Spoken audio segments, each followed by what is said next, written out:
Hello everyone, my name is Vikas Agrawal and I am the founder of AIF and PMS Experts India. So in fact we are one of the largest platform for alternate investments and portfolio management services. So what we essentially do at AIF PMS Experts India is, one, we are into distribution, and at the same time we try and educate all our investors. We make them aware about what's happening in alternate investments as well as portfolio management services. So, particularly if you look at AIF, ever since it got regulated in the year of 2011-12, that was the time when SEBI regulated this. This piece is shaping up very well in India. When I say shaping up, in the sense that when you look at the asset under management, the total AIF, the total asset under management in AIF has reached to as high as 6 lakh crores.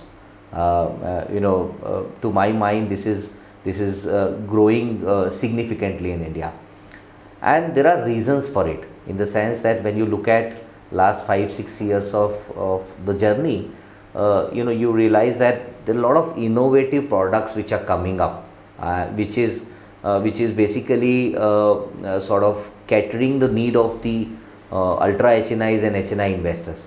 When I say HNI, ultra HNI, because the minimum threshold here is 1 crore, in any AIF that you enter. So broadly you have 3 different categories: category 1, category 2 and category 3. So at AIF and PMS Experts India, we invite industry experts. We try and read their mind and always prefer to take guidance from them in terms of what's happening. So with me I have Mr. Ankur Jain from InCred Alternative Investments. First of all, Ankur, thank you so much for accepting our request and taking the time out from your busy schedule, coming all the way from Bombay, and agreed to do this for our investors. Thank you for inviting me. Right. So, well, Ankur, let me just take a minute quickly to introduce Ankur. Well, he brings about close to 16 years of experience when it comes to investing in Indian markets, both on the equity side as well as fixed income. So out of 16 years, he spent 6 years with large organizations like KKR, which is like pioneer into private equity space, I would say. He's also worked with large organization like Edelweiss, where he played very, very important role in terms of shaping up their alternate investment funds. And now he's working with InCred. He's basically a fund manager over there. He's a CFA, studied from ICFI University, and out of 16 years, as I said, 6 years he spent in this industry particularly, and coming out with innovative products and scaling this up to the next level. So what I thought is, today I'll speak to him and try and simplify things for our investors, what's happening on the fixed income space particularly. So this comes under category 2 AIF. So we'll talk about that. So Ankur, let me start my first question, and the format of the show is that I'll be asking you questions on behalf of our investors, because we keep getting a lot of questions from their end, and because you are managing the fund, so you have a better understanding about the process. So first question is, how big the fixed income is, because if you look at Indian markets historically, as an Indian, we prefer to have savings, therefore our saving rates are high, and out of 100 rupees, not to forget that 70 rupees is still in fixed income instruments in India. So in terms of market size, it's very big. I want to hear from you, one, how big is the opportunity, and second, what is happening there? Sure. Very pertinent question, Vikas. See, I will start this with a global context in terms of how big is the fixed income market globally, what is it in India, and what is the potential of this market. And I will try to distill all of that into what is an opportunity for a regular Indian investor, how to play this opportunity. See, fixed income is a very, very big market in a global context, and I will use a benchmark of a GDP for a country. Developed economies or relatively bigger economies, even in the emerging market subset, the debt market for them as compared to the GDP is roughly around 1.2 times. In India, it is only 0.54 times. So that's the delta of market opportunity. While of 100 rupee of GDP for a global economy, 120 rupees is fixed income. In India, it is only 54 rupees. for 100 rupees of GDP. Right. So there is a full 100% potential for this market to grow. So that's the size of fixed income. Who provides these kind of debt instruments in India? 75 or more than 75% of this 54 rupees is currently controlled by banks or large NBFCs. Only 25% is market facing institutions, which is your bond markets or your regular mutual funds in a debt mutual fund product. So 75-25. So essentially you're saying that this money is into fixed income. I mean the fixed deposits. So I'm saying who provides credit. Okay. Who provides this money so that these institutions can provide credit Right. is the something which I will tell you later. Right. So this 54 again 75-25 split between banks and BFC 75% and 25% by market facing institutions Sure. like a bond market or like a mutual fund market. Globally it is completely reversed. 75% is market facing institutions and 25% is banks or their equivalent NBFCs. And I'll tell you why this is the reason why this market is structured the way it is structured in India. It is because traditionally or historically India is a bank-led market where State Bank of India or large public sector banks came in, they started giving credit, IDBIs of the world, Right. Punjab National Banks of the world. Right. And they are constrained with amount of equity that they can infuse or raise for them to do a onward lending, right? Because Indian regulations say that you ought to maintain certain debt and equity ratio. So if you can raise only 100 rupees, you can then accordingly give credit of that much amount only, right? So the Indian credit market unfortunately was constrained by how much equity bank or NBFCs could raise. That is the reason why it is a bank-led market and a very small proportion as compared to global markets. Now coming to the investor side. Unfortunately, because only 25% of the market is catered by market-facing institutions, that's why a regular investor like us has had only 3 options to invest into. They can give money to these banks in the form of FD. Banks can use that money and then can do onward lending to deserving corporates. Right. Option number 2 is they can park their savings into open-ended mutual funds. And option number 3 is they can participate into listed NCDs which are coming from, let's say, HDFCs of the world or AAA categories corporates of the world. So these are the only 3 options that Indian regular savers had to Right. participate into this fixed income product. I myself, my family, I know whoever I know, all of them had invested into either of these 3 subsegments. And our return expectation always used to be, okay, till the time it gives me 6%, 7%, I'm okay. Because the alpha I was making was through my equity or my SIPs. Right. I think this has changed. Now, because this 25-75 split is changing, that 25% pie is now increasing. Banks in that sense is in that sense have a lesser role in terms of giving more credit. Investors like us are getting more opportunities. Fund houses like us are also providing innovative products. Hence, investors now are getting flavor of innovative products and increasing yield even in this 6-7% bracket which they initially used to get. Right, right. So from an investor point of view, see, traditionally when you look at fixed income products in India, the first thing that any investor would do is to put money in fixed deposits with any of the bank, more preferred national banks. I would say. And then he would look at exploring other opportunities. He would take next step and invest money in fixed income mutual funds. Correct. Now I want to hear from you, what are the differences, like when somebody is investing say more than 1 crore in fixed income instruments or like mutual funds, and then you have AIFs which is offering 3 to 4% higher returns on an average than mutual funds. So the concern is that investors are really worried if any instrument is offering higher yield, it means it is supposed to be more riskier. So can you throw some more lights on that? Absolutely, good question. Because I mean, if I'm a regular investor, I will also think the same way.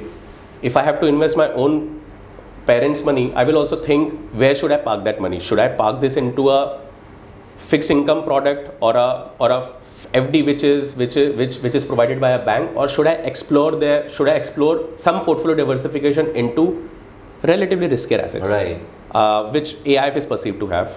Fair, it's risky, But if you just look at the amount of returns pickup that they can make on a risk-adjusted basis, I think that's a good risk to take. Risk not necessarily is always bad. On a risk-adjusted basis, I think it's a good risk to take because the yield pickup that you get for the small portion of portfolio diversification that you're making for fixed income is pretty high. I'll just give you an example. I'll pick up the number which you said. A fixed deposit which gives you anywhere between 5 to 7% returns. Right. You would say, okay, it's less risky because they are bank, they will not default. When you need money in a 24, 36, 48 months, they will give the money. They will honor their obligation. Right. What is AIF?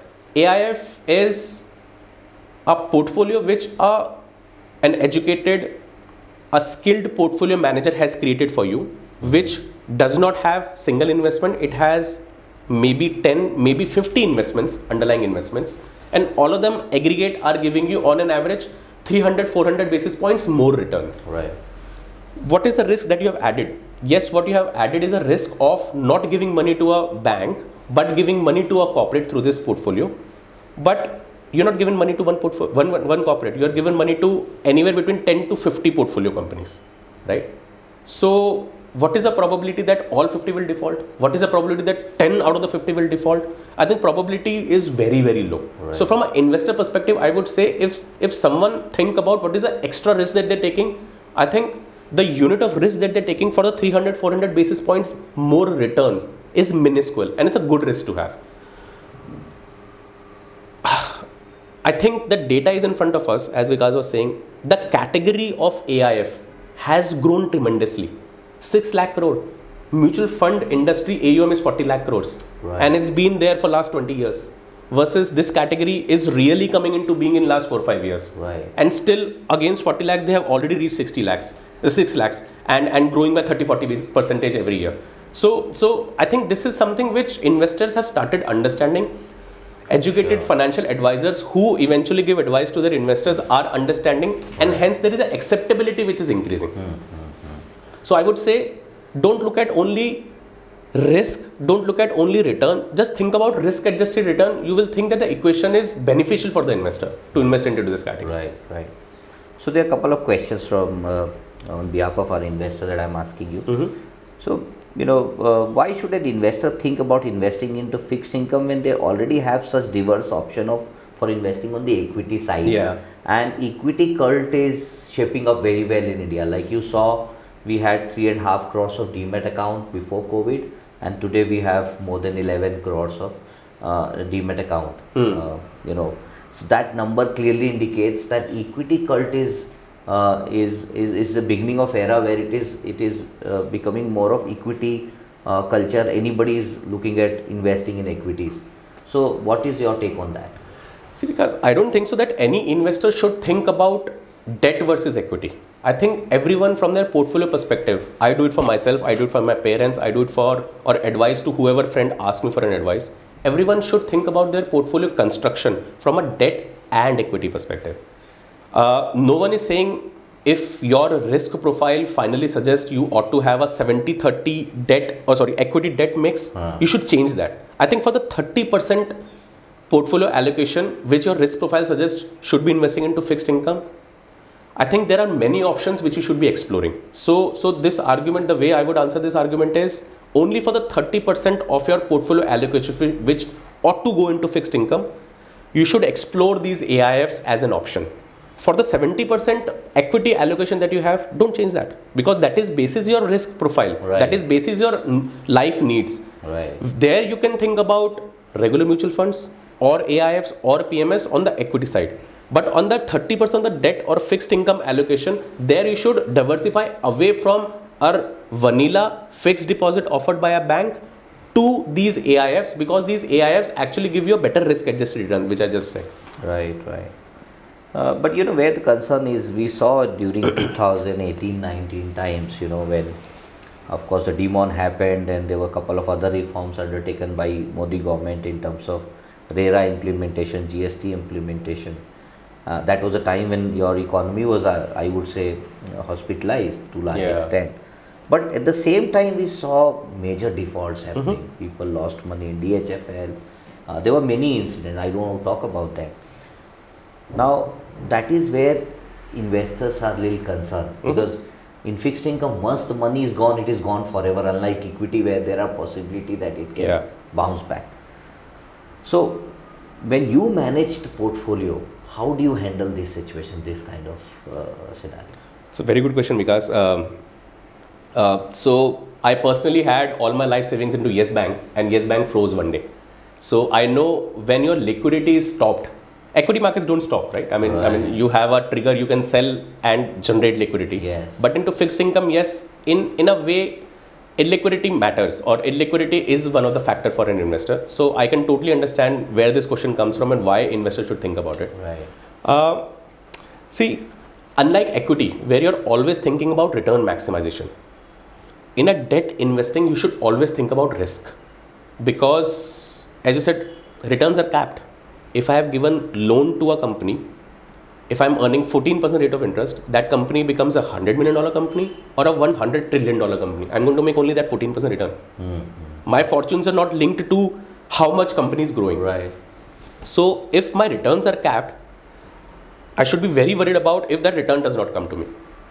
So what we deploy, as I said, if you're diversifying yourself into the specialized strategies of AIF from your regular FD investments, you should always think about what is the risk management policy of that AIF. Where am I investing into? What if this thing goes bad? What are the various things that the AIF can do from, let's say, its own structure perspective, from its contractual rights perspective? And this is not something which an investor has to be extremely educated, and investor has to be technically very savvy to understand this. We deploy as fixed income investors, we deploy two things. For us to get comfortable around on an overall portfolio basis, am I reducing risk or am I increasing risk? One is how granular my portfolio is. And I'm going to make this I'm going to emphasize this term. In equity, all of us understand position sizing. Similar thing applies even into fixed income, where my granularity or position sizing is absolute important. My single portfolio exposure should not cross 2%, 3%, 5% of my overall portfolio. Why is that? Because if something defaults, which has happened in 2018, 2019, only 5% of my portfolio is defaulted, right? Remaining 95% of the portfolio still is earning that much of return. Right.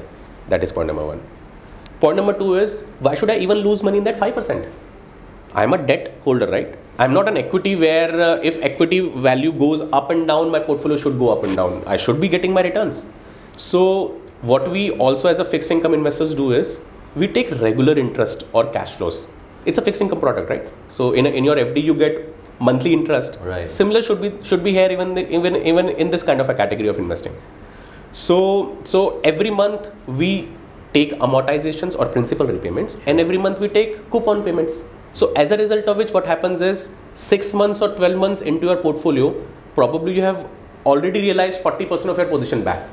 I'm talking only about that 5% which can potentially go bad.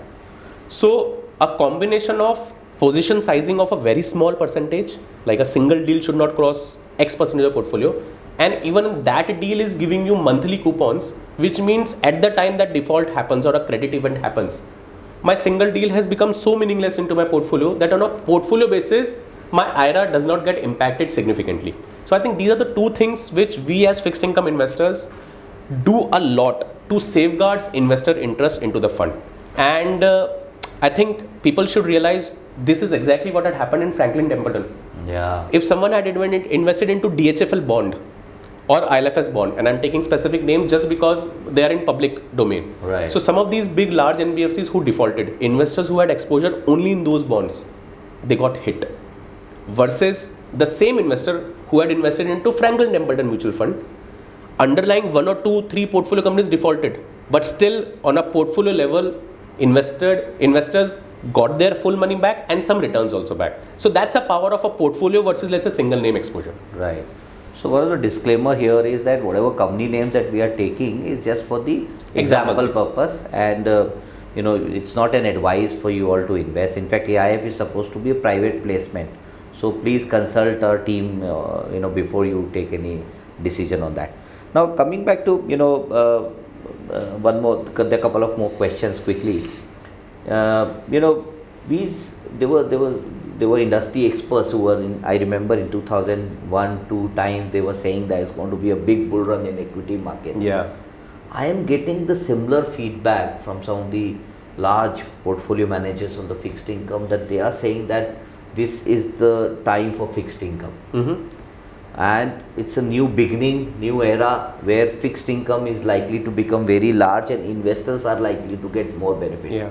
So, because you are into this game, you've been doing this, what's the feedback that you're getting from the companies that you're giving money to?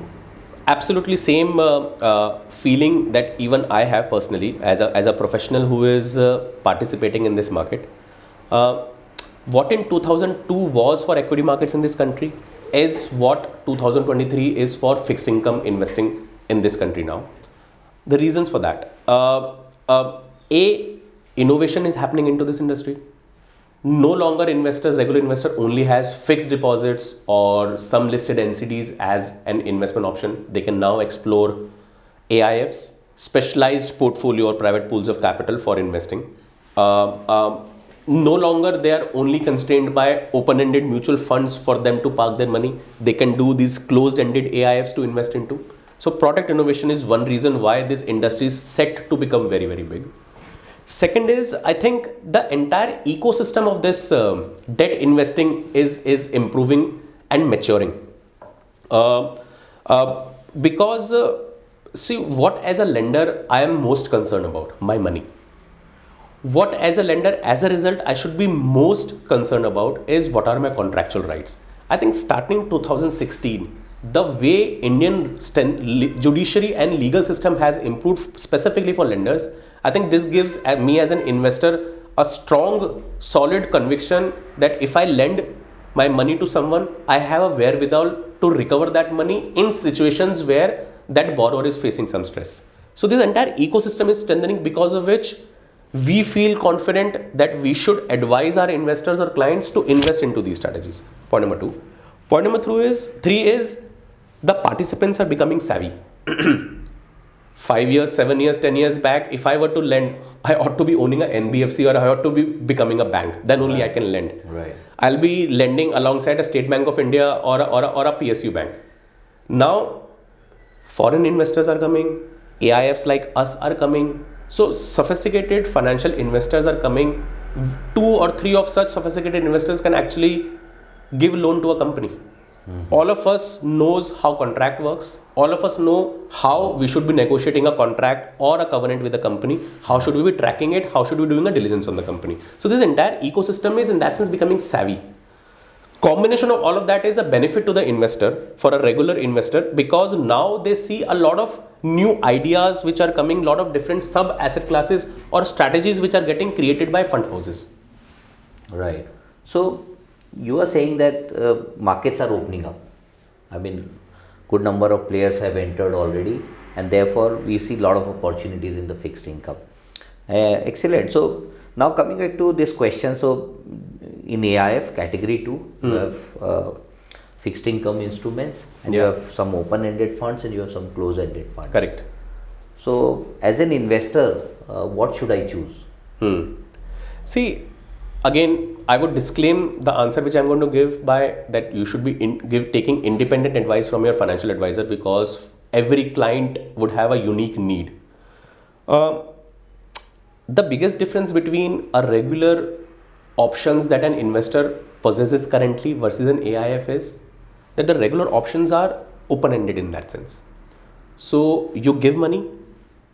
If your liquidity need is there, you can get that money back, which is a mutual fund format. Right. Versus a category 2 AIF is in that sense a close-ended product. If you have committed money to that strategy, you are committed for the tenor of the fund. You are going to get interim liquidity, but in the form of regular distributions which the fund is going to give. But you can't simply say that I need all of my money back, because that's the nature of the product. So the biggest difference is illiquidity, or the liquidity risk that you entail or add to your portfolio by choosing a close-ended over a open-ended. That gets reflected into the returns also. We started this conversation by saying that your regular products give you anywhere between 5 to 7% kind of a return. Right. We started the conversation by saying that these kind of AIF products give you at least 300 to 400 basis points on an average, depending on the strategy. Upon what strategy. So just think about it. And again, that's why I said it's very, very individual investors call. How much price do they want to put to their illiquidity or the liquidity need? If from their portfolio perspective, overall portfolio perspective, their liquidity needs are not huge, they should actually choose latter. I would do that personally for my own portfolio. A small portion of my portfolio ought to remain into illiquid assets, so that I can generate that kind of alpha over a regular on tap liquidity kind of products. And the numbers are there to be seen. I mean, the AIF market has become 6 lakh crores in a short span of few years. Right. So a lot of investors who don't have genuine liquidity need on every month, they should be opting for this kind of a category. I'll just add, because one more thing to this. Please. There are a lot of innovation which is happening within this category to close-ended products. There are a lot of funds who are giving regular monthly coupon distributions to the investors. So there could be a hybrid mix and match where you're committing capital for a tenor of the fund, but on a monthly basis you're getting regular coupons. So in that sense, your money is really not locked in for the period of time. You're getting monthly kind of a cash flow yield from the portfolio. So you get best of both the worlds, where you get alpha pickup, higher yield, as well as regular cash distributions. So maybe investors should think about those kind of hybrid AIFs also. Right. So in a way, I would say that if you have a liquidity and overall if your portfolio size gives you permission, then you should make a healthy combination of some amount in open-ended and then try to close some, because that's where your yield can go up a bit. That's correct. So that's where you get a kicker. And here, so generally these, the AIFs that InCred, so you have a bank, NBFC that you're running in. There also you're lending money to corporates. And then you have asset management piece where you have PMSs. And then you have now this alternative company. So are you all aligned and in sync with each other in terms of working? Can you talk to us about your group, how you function, and how do you judge these companies before you lend money to them? Absolutely. So each one of these verticals which Vikas you mentioned have a different mandate and a different strategy. NBFC for InCred is a retail NBFC where we have various business lines, starting from personal loans, starting from education loans, to retail loans, to small business loans. So the strategy there is giving small amount quantum of money and diversifying the portfolio as much as possible. AMC is an equity strategy in that sense from the investing standpoint. There we manage clients' money for investing into equity. And the alternative is a platform which we have created and the credit fund that we have created with a specific mandate to identify slightly larger companies and giving them money which is larger than what our NBFC can give. So I would say the investment mandate and the strategies are very different. However, one thing which is common across all of this is, just like any other large group, we get group benefit or synergies.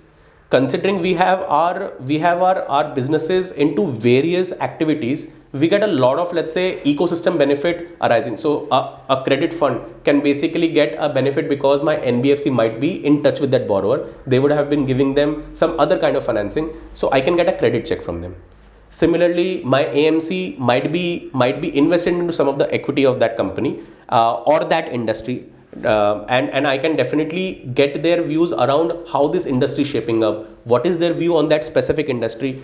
For confidentiality reasons, we never discuss single names or individual situations, but at least I can get their knowledge transfer on industry as a whole.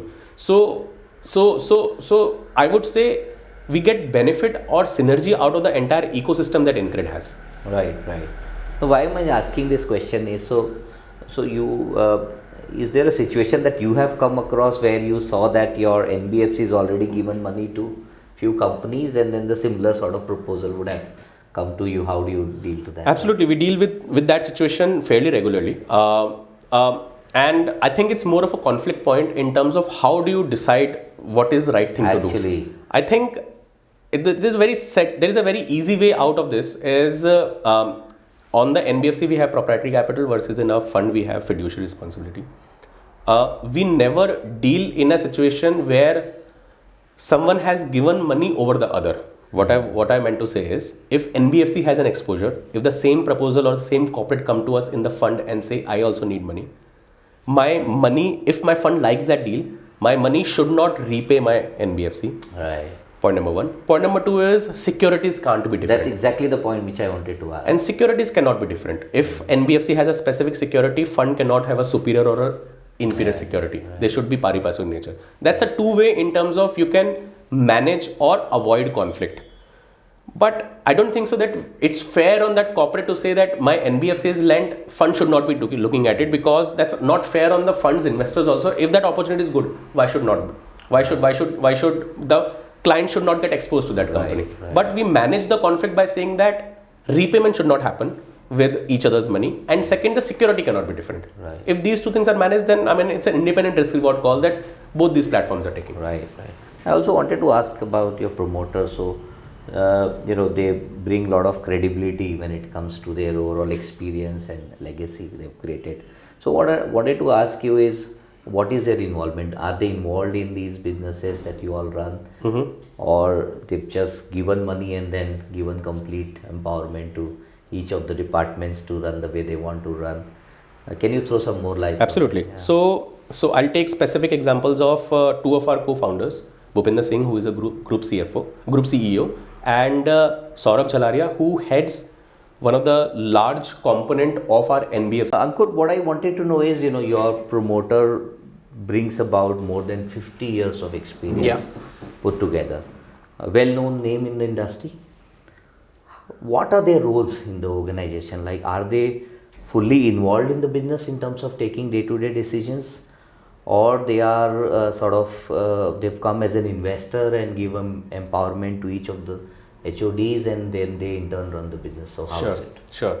So I will specifically take two names, Mr. Bhupinder Singh, who is a group CEO of InCred Group, and Saurabh Chalaria, again a co-founder for InCred, and he manages one of the most significant portion of the NBFC's loan book. Right. So Saurabh, I'll go with Saurabh first. Saurabh brings more than 20 years of fixed income / credit investing background globally. So he has been doing this business for Deutsche Bank, sitting out of the Singapore office, Hong Kong office, and India office. So in that sense, he has seen he has global experience, and he has seen many cycles. Right. When India was not even in that sense such mature economy, and from there till now. So he has seen how the regulatory changes have happened, how the borrower behaviors have happened, how the structures have evolved, and at least 2 to 3 cycle experience. Right. So he is a chief investment officer for the fund. So he's fully involved in the business. So he is fully involved from whenever we as a team look at any credit proposal, we make up our mind, we have to run it past him before we decides which way we have to go. Do we have to negotiate further? Do we have to invest into it? So you have an added advantage of talking to him and taking his views. Absolutely. Bhupi, I would say, is more on the governance standpoint. Anything that we invest into from the fund standpoint has to be approved by an investment committee. Okay. Bhupi is the investment committee member. Sure. So his involvement is not day to day, but he has to approve every transaction. Right. We will, from the fund perspective, not do even a single deal before Bhupi says yes. Because that's a mandate of an investment committee. Right. So Saurabh, I would say, relatively day-to-day management. Bhupi, not day-to-day management, but the most critical role. Without his approval, we will not. It's more of a teamwork, is it? It's more of a teamwork, and we have strategically positioned ourselves in this manner so that we get the best of everyone's time and experience zone. Right. From Bhupi, we get strategic view. From Bhupi, we get final decision making. With Saurabh, we get a day-to-day view because his involvement is more around analytics, deal structuring, how to covenant or put documentation around. So all of that. So strategically, we have used our co-founders' experience as well as their bandwidth on the fund. Right. Great, Ankur. It was pleasure talking to you. Thank you once again. Thank you very much. A lot of insights about this investing. I'm sure it's going to add a lot of value to our investors, because the idea is to simplify things, because when it comes to AIF, particularly category 2, lot of investors out there don't know much about it, and I'm sure they are equally keen to know what's happening in the fixed income space, and you've really clarified that points very well, and also how to take the advantage of these AIFs and new innovative products which are coming up under the AIF platform, particularly in the fixed income space. So next time, dear investors, next time when you invest in fixed income, especially in AIFs, do remember that you have another category which is emerging very well, and do take the time out and at least try and understand, read as much as possible about that. In case you need our assistance, please reach out to my team. We will help you provide all the details. In case you wish to speak to Ankur for his products, probably we'll line up your meeting with him. So thank you so much. Thank you.